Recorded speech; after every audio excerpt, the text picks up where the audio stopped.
그리스도 교회에 있는 모든 형제자매들에게 인사를 드리고 싶어요. 아마 이 코로나 바이러스가 우리에게 준 선물이 있다면은 물론 여러 가지 어려운 일이 있지만은 언제 어디서든 원하면 우리가 함께 예배 드릴 수 있다는, 곳곳에 퍼져 있는데도 함께 예배 드릴 수 있는 것은 큰 축복인 것 같아요. 또 우리 대한민국 서울, 일산, 분당, 대구 어디서든지 함께 예배할 수 있기에 어쩌면 하나님이 우리에게 뭔가 또 하나 알려주고 계신 게 아닌가, 그런 생각이 듭니다. 오늘 설교는 만사 형통으로 정했습니다. 여러분, 물론 문제가 있는 그 타이틀이에요. 우리 기독교, 대한민국 기독교가 이 기복신앙 또 만사형통에 의해서 성했다고 해도 과언이 아닐 겁니다. 많은 사람들이 남편 사업이 다 잘 되고 자식이 공부 안 해도 대학 가고 그런 개념에서 기복신앙이 대한민국의 기독교를 성장시켰고 그게 문제다, 그렇게 볼 수도 있는 것 같아요. 하지만 기독교, 하나님은 복의 근원이십니다. 그래서 이 문제를 그냥 밖으로 빼버릴 수는 없는 것 같아요. 그래서 특별히 오늘 하는 일마다 다 잘 될 것이다, 이게 성경에 없는 거냐? 아니요, 있습니다. 어디 있을까요? 시편 1장에 있습니다. 오늘 성경책에 있으신 분들은 시편 1장을 다 펴시면 좋을 것 같아요. 여러분, 시편에 4장도 아니고 143장도 아니고 왜 1장이냐? 누가 시편을 다 모았는지 모르지만은 제일 첫 번째 장에 시편 1장을 놓는 데는 이유가 있다는 생각이 듭니다. 그냥 아무거나 뽑아서 1장에 놓지는 않았을 거예요. 의도가 있었을 거예요. 아마 그 의도는 시편의 전체 그 모든 어쩌면 삶을 그린 게 시편이거든요. 근데 그 안에 가장 중요한 어쩌면 기점이 되는 그 시를 제일 먼저 놨을 거라는 생각이 듭니다.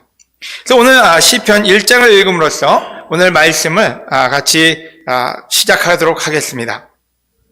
제가 읽도록 하겠습니다. 복이 있는 사람은 악한 자들의 말을 듣지 않고 죄인들을 본받지 않으며 여호와의 율법을 즐거워하며 그 율법을 밤낮 묵상하는 자이다. 그는 시냇가에 심은 나무가 철을 따라 과실을 맺고 그 잎이 마르지 않는 것처럼 하는 일이 다 잘 될 것이다. 여러분, 여기에 만사형통이라는 내용이 여기 나옵니다. 하는 일마다 다 잘 될 거래요. 그러나 악인들은 그렇지 않으니 그들은 바람에 나는 겨와 같을 뿐이다. 그러므로 악인들이 심판날에 무사하지 못하고 죄인들이 의로운 자들 가운데 서지 못할 것이다. 의로운 사람의 길은 여호와께서 지키시나 악인의 길은 파멸에 이를 것이다. 아멘. 여러분, 많은 구절 중에 3절만 제가 보면요, 여러분, 너무 아름다운 구절이에요. 그림을 그려보세요. 시냇가에 심은 나무. 여러분, 그림이 그려지십니까? 철을 따라 과실을 맺는데요, 열매가 주렁주렁 달렸어요. 가을, 추석, 그 풍경이에요.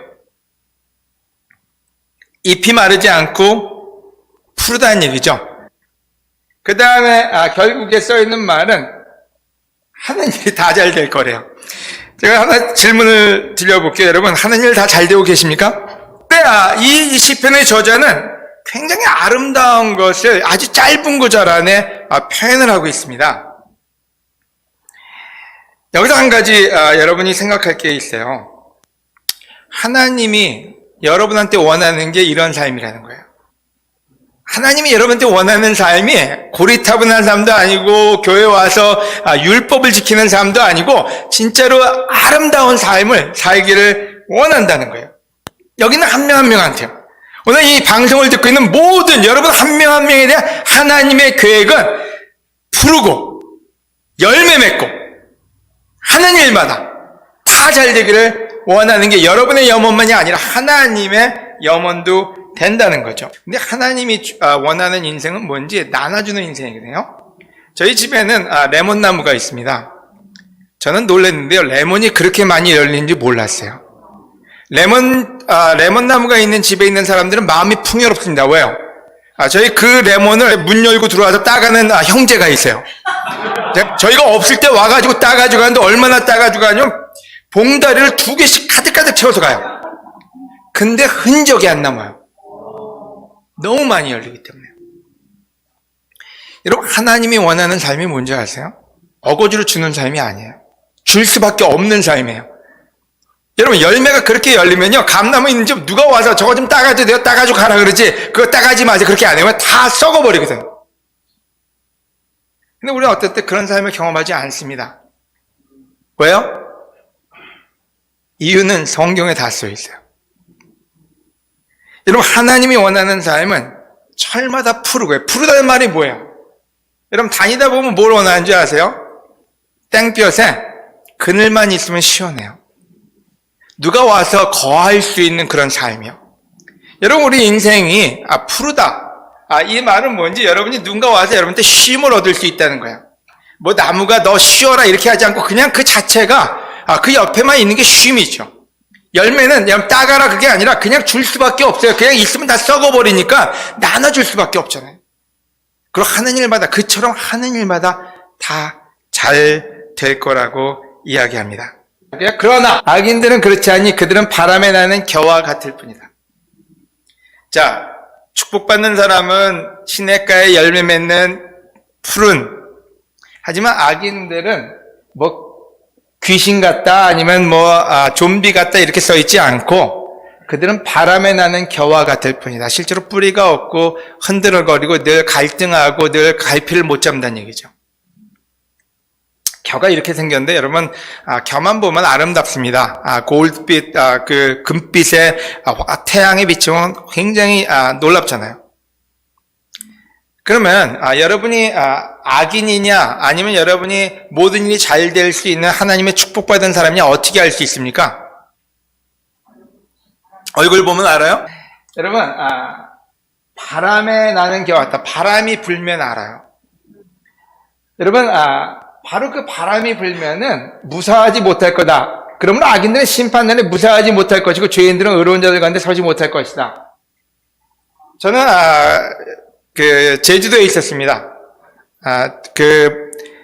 마이사 오는 그 바로 전날 제주도를 갔어요. 그날 비행기가 안 뜬다 그래가지고 비행기표를 바꿔서 9월 1일 날 제주도에 가서 참 무슨 마인셋으로 갔는지 모르겠는데 태풍 맞이하러 갔어요. 그날 저녁에 바람이 불기 시작했고 저는 잘 지나간 줄 알았어요. 제가 있는 집에서 잘 지나가서 집주인한테 태풍 잘 지나갔어요. 근데 뒷집에 있는 사람이 연락이 왔대요. 그 집 창고 다 날아갔다고요. 나가봤더니 창고가 완전히 다 날아갔어요. 그 다음에 그 에어컨 실외기는 한 2m가 날아가 있어요. 그 다음에 물론 맨홀 뚜껑은 아니지만 계량기 뚜껑은 사라져가지고 어디인지도 모르고 채송화 심어놓은 채송화였나요? 봉숭아, 죄송합니다. 뿌리채 뽑혀 있었어요. 아름다운 집이었는데 바람이 부니까 알겠더라고요. 이게 튼튼한 집인지 아닌지. 아직 집은 안 날아갔습니다. 오해는 하지 마시기 바랍니다. 여러분, 바람이 불면은 진짜로 뿌리 깊은 나무인지 아닌지, 벼와 같이 날아다니는지를 알 수 있다는 거예요. 여러분, 저는 실제로 제 삶을 살면서 태풍이 한 번만 오고 안 올 줄 알았어요. 요번에 하나 경험한 거는 연속적으로 오더라고요. 그래서 2, 3일 내로 계속 오더라고요. 제 인생에도 마찬가지였어요. 제 인생에도 우리 케빈 메인 목사님이 돌아가셨어요. 그래서 그 일만 잘 처리하고 그럼 되겠다. 그랬더니 바로 일주일 있다가 메인 인도자였던 인도자가 다른 교회 가겠다고 해서 올랜도 교회로 갔어요. 이 두 명이 인도자가 없어지니까 교회에 대한 이제 걱정이 많아져서 이 인도자는 또 한 명만 세우면 되겠다. 그랬더니 바로 브루스 우리 목사님이 중풍이 왔어요. 근데 감사하게 건강을 되찾으셨어요. 그래서 감사하다 그러는 과정에 저랑 같이 일하던 동료 장로님 데이브 에스키라는 분이 계신데 나 다른 교회로 가야 되겠다. 저는 그분이 떠날 줄 몰랐어요. 저한테 굉장히 큰 파트너였거든요. 그래서 참 힘들지만 이것만 처리하면 되겠지. 딱 가시자마자 가장 또 큰 미니스트를 인도하는 목사님이 사임을 해야 되겠다. 그래서 사임을 하셨어요. 계속해서 잦아들지 않고 계속해서 일이 벌어지더라고요. 일만 끝나면 되겠지. 그래서 너무 지쳐서 좀 쉬고 오라 해서 좀 쉬고 돌아오니까 열흘째 딱 돌아오니까 팬데믹 선언이 이루어져 가지고 교회가 코로나 바이러스 때문에 모일 수가 없으니까 그때부터 줌 미팅을 하기 시작했어요. 그래서 조금 안정기에 들어갔어요. 이제 이렇게 하면 되겠지. 그랬더니 블랙 라이프 매터라는 그 사태가 벌어져가지고 교회가 굉장히 많은 혼란 속에 또 저는 바람이 멈출 줄 알았어요. 근데 한 가지 깨달은 게 있어요. 오래 깨달은 게요. 바람이 멈추는 일은 내가 죽는 일밖에 없구나. 여러분 사람들이 왜 자살하는 줄 알아요? 바람이 안 멈추니까요. 바람을 멈추게 하는 그게 많은 멘탈리 망가지잖아요. 그러면 도망가는 일이 디프레션이 오거나 이렇게 되면은 자살을 하든지 아니면 현실 도피를 하든지 그 방법밖에 없다는 거를 저도 그때 알았어요. 이게 끝나는 일이 아니구나. 하지만 요번에 태풍을 보면서 하나 깨달은 게 있어요. 하이선이 와서 창고 날아가고 시래기 날아가고 다 날아갈 때 그때부터 모든 걸 다 치우고 밖에 날아갈 수 있는 건 다 치웠어요. 그 다음에 개복숭아 나무가 있었는데 그게 45도로 내려왔거든요. 거기다 지지대를 세우고 묶어 놓고 그리고 나서 하이선이 왔는데 아무것도 날아가거나 피해를 본 게 없어요. 자, 바람은 멈출 수 없고요. 해야 되는 건 우리가 뿌리 깊은 나무가 되는 것밖에 없다는 거예요. 그래서 오늘 포인트는 세 가지입니다. 여러분 무엇을 듣고 있는지, 무엇을 즐거워하는지, 무엇을 묵상하는지 이 세 가지가 여러분의 인생을 좌우한다는 거예요. 여러분 요즘 TV를 보고 있으면은 몸신, 건강에 대한 얘기 계속 나오죠. 먹는 게 중요하다. 여러분 우리 영적인 삶은 몸의 얘기가 아니니까 우리 영적인 삶은 듣는 게 중요해요. 여러분 무엇을 즐거워하는지 여러분의 미래를 결정합니다. 또 무엇을 묵상하는지 이 세 가지 부분을 같이 나누도록 하겠습니다. 무엇을 듣는지. 여러분 복 있는 사람은 악한 자들의 말을 듣지 않고 이렇게 표현을 쓰고 있습니다. 우리가 어떤 때 악한 자들 생각하면은 우리가 상상할 수 있는 최악의 상태를 생각합니다. 하지만 이 악한 자들이라는 표현을 여러 가지 성경 버전으로 보면은 개역 성경에는 악인의 꾀를 쫓지 않는다 이렇게 썼고요. 공동 번역은 악을 꾸미는 자리에 가지 않는다. 새 번역에는 악인의 꾀를 따르지 않는다. 현대인의 성경에는 악한 자의 말을 듣지 않는다 이렇게 썼어요. NIV하고 킹 제임스 버전에 보면은 NIV는 악인이라는 표현을 썼고요. 킹 제임스 버전은 ungodly, 그러니까 영적이지 않은 사람의 카운슬을 듣지 않는다 이렇게 쓰고 있어요. 오늘 여러분이 뭘 듣고 사는지를 한번 생각해 보시면 좋을 것 같아요. 저는 CNN, Fox News, MBC, YTN 요즘 너무 많이 들었어요. 여러분은 어떤지 모르겠지만 저는 그걸 듣고 있으면요, 제주도는 벌써 날아갔어요. 부산은 벌써 다 자동차도 뒤집혀야 되고 완전 물바다 됐어야 돼요. 그 태풍에 대한 그 얘기들 한 이틀 동안에 듣고 있으면요, 진짜 대한민국 전체가 날아가는 것 같아요. 미국은 완전히 지금 아마 여러분 귀에도 미국은 불바다로 생각하고 있는 분들이 많을 거예요. 실질적으로 좋은 얘기가 안 들려요. 희망 있는 얘기가 들리질 않아요. 여러분 스스로는 어떤 얘기를 하십니까? 여러분 오늘 거울 보면서 어떤 얘기하고 나오셨어요? 스스로, 야, 너 진짜 잘했어. 너 잘하고 있는 거야. 너 잘 될 거야. 혹시 그런 얘기 여러분 스스로 하세요? 여러분 뉴스를 듣건 아니면 사람들한테 듣건 우리 자신한테 듣건 좋은 소리를 못 듣습니다. 바로 그게 악인이에요. 언가들리한 사람들의 카운슬을 듣는 사람은 절대로 열매 맺거나 하는 일이 잘 될 수가 없다는 겁니다. 그럼 어떤 얘기를 들으라는 겁니까? 여러분 성경에 귀 있는 자는 들으라고 얘기합니다. 뭐를요? 하나님의 말씀을요. 너는 내 사랑하는 아들이고 딸이다. 내가 새 일을 행할 것이다. 너는 능치 못할 일이 없다. 주 안에서. 내가 너와 항상 함께 하겠다. 그 소리는 안 듣고 수없이 많은 나쁜 소리를 듣기에 우리의 영은 건강해질 수가 없습니다. 저는 저 자신을 봅니다. 왜 내가 지난 한 6개월 동안 제가 굉장히 엔자이티 프로블럼이 있어요. 지금 그 부분에 대해서 굉장히 노력하고 있습니다.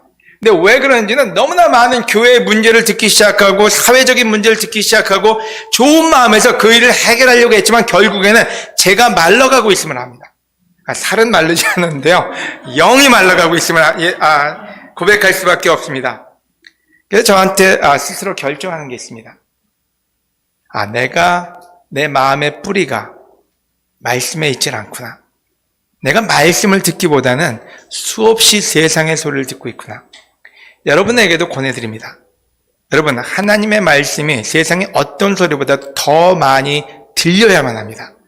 그렇지 않고서는 그렇게 많은 열매와 그렇게 많은 푸르름과 그렇게 많은 축복을 누릴 수는 없다는 겁니다. 아멘? 여러분, 성경에도 써 있습니다. 그러므로 믿음은 듣는 데 생기고 듣는 것은 그리스도의 말씀에서 비롯된다고요. 제가 자가격리하면서 제일 많이 들은 게 뭐냐면 홈쇼핑입니다. 할 수 있는 게 성경책 읽고 혼자 운동하고 그 다음에 TV 틀면은 다 홈쇼핑이에요. 그럼 홈쇼핑 보고 있으면 놀라워요. 저거 먹으면 제가 장이 별로 불편한데 저것만 먹으면 장이 확 뚫릴 것 같아요. 뭐야 그냥 믿음이 와요. 아침 저녁으로 하니까요. 그 다음에 저거 바르면 제 얼굴에 주름이 확 사라질 것 같아요. 저거만 바르면 그냥 탱탱한 얼굴을 유지할 것 같고 저것만 먹으면 진짜 몸이 완전히 건강해질 것 같아요. 그 믿음이 어디서 왔나요? 계속 들었거든요. 그러니까 거기 믿음이 가더라고요. 이게 성경엔 믿음이 안 가고 거기는 믿음이 가요. 여러분, 말씀을 듣지 않고서 믿음은 키워지지 않습니다. 말씀이 없는 곳에 믿음은 존재하지 않습니다. 여러분, 믿음, 말씀에 뿌리를 둘 때만 여러분에게 오는 것입니다. 두 번째로 무엇을 즐거워하는지요? 여러분, 뭐 즐거워하세요? 먹는 거, 맛있는 거, 축구, 등산, 뭐 좋은 거예요. 다 나쁜 거 아니에요. 하지만 놀랍게도 율법을 즐거워하며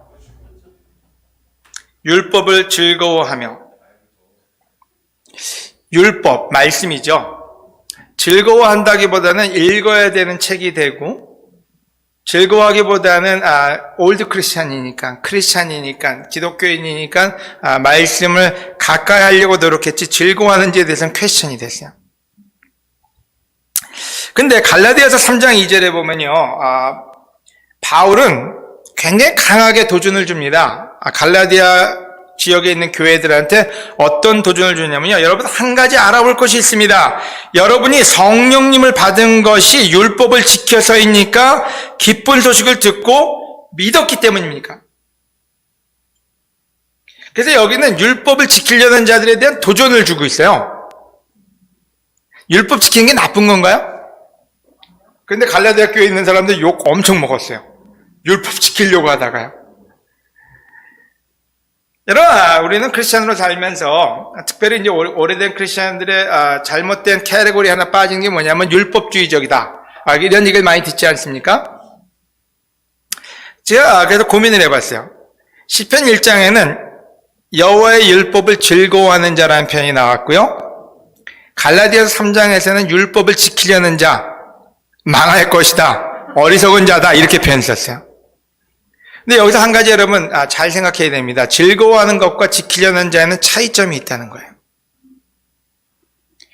저는 어떤 면에서는 율법을 지키려는 자에 더 치우쳐 있지 않았나 그 생각을 하게 됐습니다. 여러분은 어떤지 한번 생각해 보시면 좋을 것 같아요. 율법을 즐거워하는 자인지 율법을 지키려는 자인지요. 여러분, 율법을 즐거워하는 사람은 하지 말래도 합니다. 저는 와이프가 저와 같이 산에 가는 걸, 높은 산에 올라가는 건 별로 안 좋아합니다. 그냥 평지를 걷는 건 굉장히 좋아해요. 저하고 아내하고 하루에도 뭐 40분, 50분씩 늘 걷는데, 하지만 저는 한라산, 요세미티, 아주 높은 산 올라가는 걸 굉장히 좋아해요. 실질적으로 해보면요, 참 사서 고생해요. 제가 이번에도 한라산에 혼자서 9시간을 걸어갔다 왔는데 갔다 와서 굉장히 다리가 너무 아팠어요. 종아리가 아프고. 근데 너무 기분은 좋아요. 근데 생각해보면 내가 왜 이 짓을 하고 있지? 누가 돈 주는 것도 아닌데 그걸 길을 쓰고 올라갔다가 내려옵니다. 왜요? 그건 저한테 스트레스가 아니라 좋아서 아니래요. 누군가 그런 얘기를 했어요. 우리가 신경이라는 말보다는 value죠. 우리가 신경 쓰지 않는 것을 위해서 열심히 하는 것은 스트레스라고 하고 우리가 사랑하는 것을 열심히 하는 것은 열정이라고 한다고요. 이런 많은 사람들이 크리스천의 삶이 스트레스가 되고 있어요. 해야 되는, 성경책을 읽어야 되는. 하지만 이것이 즐거운 사람한테는 이게 열정이죠. 제가 그 기분을 알거든요. 열정적인 시간이 있었어요, 저한테는요. 하지만 지난 많은 사람들이 제 곁을 떠나가면서 저한테는 걱정과 우려가 오기 시작하면서 해야 되는 일들이 많이 생겼어요. 그래서 제가 왜 이렇게 지쳐있나 보니까 스트레스를 너무 많이 받은 거예요. 근데 예전에 말씀 전하고 설교하고 막 이러고 다닐 때는 아무리 막 사람들이 너무 힘드시겠어요 그래도 전혀 힘들지 않았어요. 그건 제가 좋아하는 일이었기 때문에. 근데 자꾸 이 일들이 오기 시작하면서 걱정이 오기 시작하니까 이제는 해야 되는 일을 하다 보니까 스트레스가 오고 스트레스가 디프레션이 오고 우울감이 오고 그 다음엔 저한테는 굉장히 말라버리는 영이 말라버리는 일이 돼버리고 만 것 같아요. 그래서 오늘 다시 한번 제 마음속에 결정을 하게 됩니다. 내가 율법을 말씀을 즐거워하는 자가 되어야 되겠다. 여러분 이 구절에 의하면요 말씀을 즐거워하지 않고는 열매 맺는 모든 것이 잘 되는 사람은 될 수가 없다고요. 오늘 다시 한번 여러분에게 말씀을 즐거워하는 사람이 되길 권해드리고 여러분 이거 쉽지 않습니다. 처음에 자전거 타는 거 익숙해지기 전까지는 즐길 수 없습니다. 익숙해질 때까지 노력해야만 됩니다. 여러분 요리도 마찬가지고요. 여러분 모든 걸 자전거 타기, 요리, 등산 아니면 여러분이 원하는 당구 아니면 여러분이 원하는 축구 다 익숙해지기 전까지는 즐겁지 않습니다. 하지만 즐거워지기 시작하면 누가 시키지 않아도 여러분 축구하지 말라 그래도 뼈 부러진다고 해도 허리 아프다고 해도 그래도 나가서 축구들 합니다. 즐거워지기 때문에요. 여러분 말씀이 즐거워지는 거는요 쉽게 되지는 않습니다. 노력해야 되고 훈련해야 되고 하지만 그 경지에 올라가면 그때는 여러분이 상상할 수 없는 축복을 누리게 됩니다. 아멘? 세 번째는 무엇을 묵상하는지입니다. 무엇을 묵상하는 이게 생각보다 어려워요. 또 개념이 여러분 묵상해 보셨습니까? 콰이트타임 할 때 묵상하는 사람 많지 않아요. 묵상이라는 게 이게 쉽지가 않아요. 하지만 여기서 묵상을 다른 말로 표현하면 뭘까요? 제가 이런 표현 써볼게요. 염려도 묵상이다. 제일 심오한 묵상은 염려예요. 미움도 묵상이에요. 여러분 미움이 한번 빠지면요 하지 말래도 그 묵상을 며칠 동안 몇 낫을 합니다. 걱정 근심이요 묵상의 최고예요. 제가 지난 아까도 얘기했지만 걱정 또 디프레션 이런 과정에서 제가 한 게 뭔가 봤어요. 묵상을 하고 있더라고요. 걸어 다녀도 생각해요. 무슨 생각이요? 교회 걱정, 자식 걱정, 미래 걱정, 코로나 걱정, 걱정 이게 뭐냐? 묵상해. 그러니까 나 묵상 진짜 잘하는 사람이구나. 근데 그 묵상의 대상이 하나님이냐 아니면은 걱정이냐 염려냐가 굉장히 중요하다는 거예요. 제가 한 가지 배웠습니다.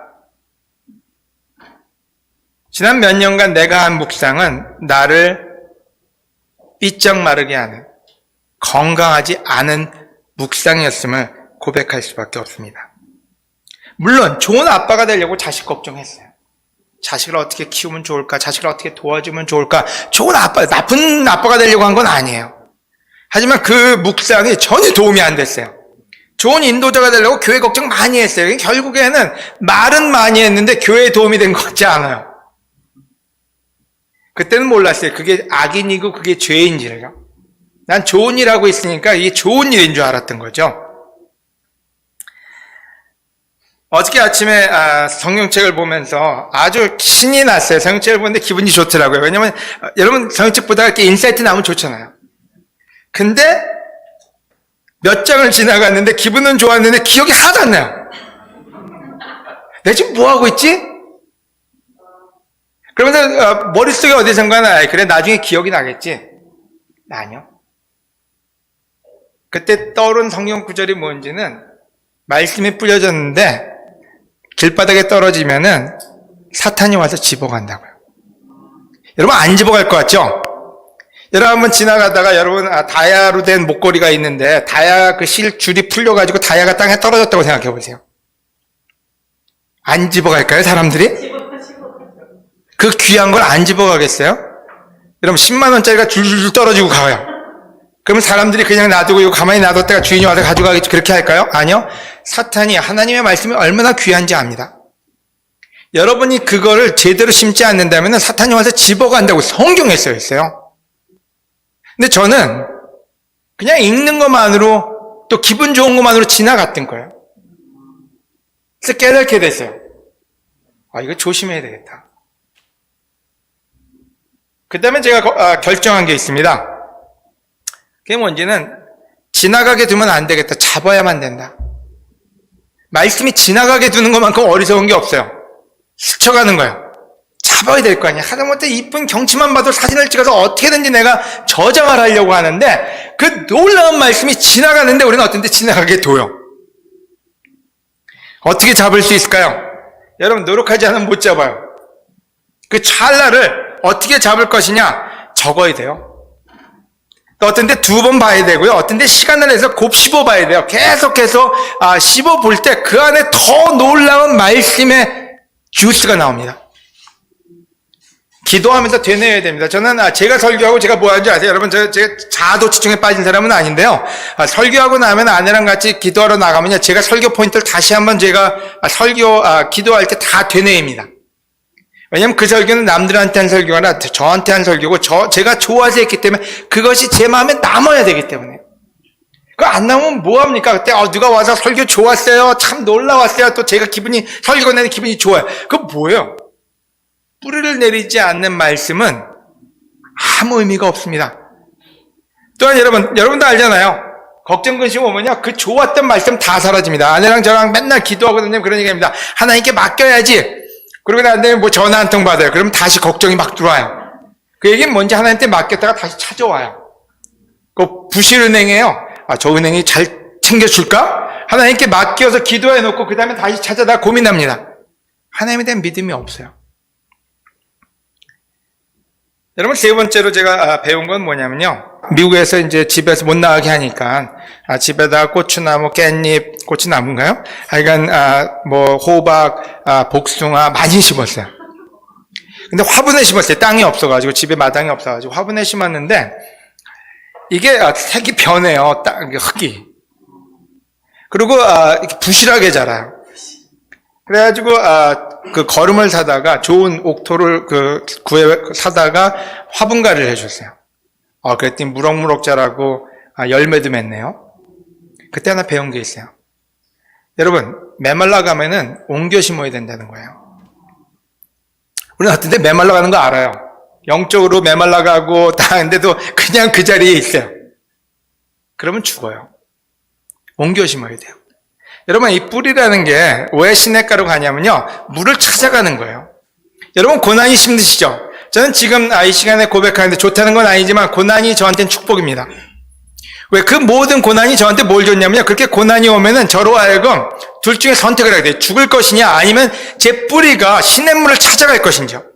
전 지금 한국에 한 3개월, 2개월 정도 쉬러 왔는데 그 시간 동안에 제가 하고 있는 게 뭐냐면 지금 그 모든 태풍이 저로 하여금 제 뿌리가 지금 영양분을 찾아서 달려가고 있는 거예요. 그러면 나중에는 여러분 뿌리가 시냇가에 가 있잖아요. 시냇가 뭐냐? 말씀이잖아요. 말씀에 가 있으면은 태풍이 오건 땡볕이 오건 괜찮아요. 왜요? 영양분이 들어오니까요. 그때부터는 여러분 땡볕이 와도요. 가뭄이 와도 괜찮아요. 물이 들어오면 그 다음부터는 더 열매 맺게 돼요. 태양은 우리를 더 열매 맺게 합니다. 더 흔들리지 않는 뿌리 깊은 나무가 될 수 있는 거죠. 저 오늘 여러분에게 이와 같은 것들을 권합니다. 여러분 원하는 거잖아요. 만사형통. 여러분 원하는 거잖아요. 열매 맺는 거예요. 여러분 원하는 거잖아요. 모든 일이 잘 되는 거예요. 근데 그 두 가지 구절에서 정확하게 얘기합니다. 악인의 귀를 기울이지 말라고요. 언가들리한 것에 여러분의 모든 어텐션을 주지 말고 말씀에 뿌리를 내리라고요. 율법을 억지로 하지 말고 즐거워하라고요. 율법을 즐거워하라고요. 그리고 마지막으로 뿌리는 깊게 내리라고요. 묵상이 뭔지 뿌리를 깊게 내리라고요. 여러분, 마태복음 4장에 예수님이 시험을 받습니다. 사탄이 와가지고 이걸로 빵을 만들어 보아라. 네가 여기서 뛰어내려 보아라. 내가 이걸 다 줄 테니까 나한테 절하면 이거 다 주겠다. 그때 예수님이 여러분 능력으로 싸웠습니까? 어벤져스 같은 모습으로 싸웠습니까? 아니요. 지식으로 싸웠습니까? 아니요. 예수님 지식 하나도 쓰지 않았어요. 지혜로 싸웠습니까? 아니요. 지혜도 하나도 쓰지 않았어요. 유일한 무기는 말씀밖에 없었어요. 자, 미니스트리 초기예요. 그 미니스트리 초기에 예수님이 쓴 무기라고는 불을 받아라 이것도 아니었고, 엄청난 산을 움직이는 것도 아니었고, 너무 박식한 지혜가 나와가지고 논리적으로 사탄하고 싸운 것도 아니었어요. 저는 그거를 원했어요. 지난 힘든 시간 동안 제가 기도한 게 뭔지 아세요? 하나님 저에게 능력을 더해주세요. 하나님 저에게 더 많은 지혜를 주셔서 사람들을 잘 도와주게 해주세요. 하나님 저에게 비전을 주세요. 그래야 제가 더 힘차게 일할 수 있을 것 같아요. 그런데 안 주시더라고요. 그리고 그 성경책을 봤어요. 그 놀라운 싸움에 예수님이 쓴 거는 성경 구절밖에 없어요. 사람이 빵으로만 살 게 아니라 말씀으로 살아야 그 말 하나로 그냥 끝냈어요. 사탄한테 무슨 뭐 이렇게 쓰지도 않고 불을 날리지도 않고 그냥 성경 말씀 하나요. 너 뛰어내려 보아라. 그때 뭐라 그랬어요? 주 너희 하나님 시험하지 말라고요. 내가 모든 거 다 줄게. 너희 하나님만 섬기라고요. 잔재주도 버리지 않고 지혜 지식도 쓰지도 않고 능력도 없이 그냥 말씀 안으로 끝내버렸어요. 저를 봤어요. 저는 오래된 크리스찬이라고 타이틀은 좀 많아요. 목사, 장로, 올드된 크리스찬, 미션팀 타이틀 좀 많아요. 그러다 보니까 머릿속은 더 커져가지고 맨날 어드밴스된 뭔가 찾아내려고요. 성경에서 뭔가 인사이트 막 받아가지고 막 사람들한테 나 이렇게 인사이트 받아 알려주고 싶었어요. 얼마나 어리석은지를 보게 됐어요. 하나님이 모든 거 다 줬다 그랬어요. 너한테 디바인 파워, 신적인 능력 다 줬다 그랬어요. 그게 뭐예요? 말씀이에요. 근데 나이가 들어가면서 올드 크리스찬이 돼가면서 말씀은 저리 가버리고 더 훌륭한 거 찾다가 내가 말라가고 있구나. 그걸 느끼게 됐어요. 자, 여러분, 저와 같은 실수를 하지 않으시기를 권해드립니다. 여러분, 말씀보다 더 강력한 무기는 존재하지 않습니다. 말씀에 뿌리를 내리고 말씀을 즐거워하는 자는 여러분이 상상할 수 없는 축복 가운데 거하게 됩니다. 하나님은 여러분 모두가 축복받기를 원하십니다. 마치겠습니다.